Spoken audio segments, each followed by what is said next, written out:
Sa botong 287 pabor, 12 hindi pabor at 2 abstentions. Pasado na sa ikatlo at huling pagbasa ng Kamara ang House Bill No. 4058 o General Appropriations Bill for Fiscal Year 2026. Ito ang panukalang pambansang pondo sa susunod na taon, nagkakahalaga ng 6.793 trillion pesos. Ipinagmamalaki ni House Speaker Bogie D. III na ginawa ang budget sa liwanag at hindi sa personal na interes. Maaaring hindi perpekto ang ating budget. Ngunit ito ay malinaw na simula ng bagong hamon sa ating paglilingkod. Isang budget na ginawa sa liwanag, hindi sa dilim, na pinagtuunan ng sapat na oras at ng gibabaw ang puso at ang ating isip, hindi ang pangsariling interes.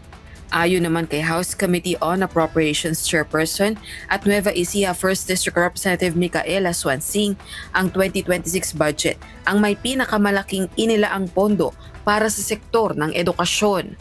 The budget for fiscal year 2026 will contain the highest budget education in history. With the 56.6 billion pesos added by the House of Representatives, the total budget for the education sector will be 1.28 trillion pesos, the highest ever in the history of our country. This is the first time ever in our history that we have breached the 4% international benchmark. Bagay na kinontra ng ilang miyembro sa minority bloc ng Kamara. Kahit may papogi points sa 4% GDP allotment sa education na pinagmamalaki ni Pangulong Marcos Jr., sabit lang ito sa minimum international standards na pag-iiwanan pa rin ang batayang pangailangan ng mga kabataan. Bulok pa rin ang mga pasilidad mula elementarya hanggang kolehiyo na binabayo pa ng mga bagyo, baha at lindol. Kwestiyon din ng ilang House minority members ang pananatili ng mahigit 240 billion pesos na halaga ng unprogrammed appropriations sa 2026 National Budget Bill. Pero higit sa lahat, sa 2026 budget, tuloy pa rin ang ligaya dahil meron pa rin unprogrammed appropriations.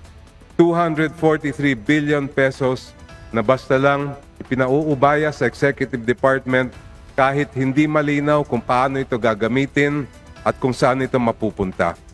Imbis na matuto tayo sa mga ghost projects sa nakaraan, hindi pa rin natutuldukan ang corruption.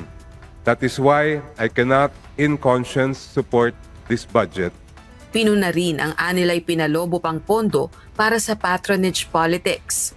Sa madaling sabi, nananatili sa 2026 proposed budget ang pork barrel system na salalayan ng patronage politics na kasangkapan ng presidente upang mapairal ang kontrol sa lehislatura at sa buong sistemang pampulitika. Sa aming tansya, merong minimum na 695.78 bilyong pork barrel funds sa General Appropriations Bill 2026, kung saan 414.72 billion ay sa legislators at 281.07 billion ay presidential pork barrel. Pinapanatili ang sistema ng allocables o tiyak na alokasyon o parte ng bawat legislator sa budget ng DPWH at iba pang infrastructure. Nagkakahalaga ito ng minimum na 230 million para sa bawat congressman at 3.2 billion para sa senador. Ang isa naman sa kilalang kaalyado sa Kongreso ni Vice President Sara Duterte, pinuna ang pagkaltas ng Kamara sa pondo ng Office of the Vice President para sa susunod na taon. This regards the real and tangible work done on the ground. As someone taking my first stand on the national budget, I believe that public service should be funded based on impact, not politics. Itra-transmit na ng Kamara ang inaprobahang panukalang pambansang pondo sa Senado, gayon din ang iba pang ipinasang panukalang batas. Rosa Licoz, UNTV News and Rescue. Diyos ang aming sandigan, serbisyo publiko ang aming pinahahalagahan.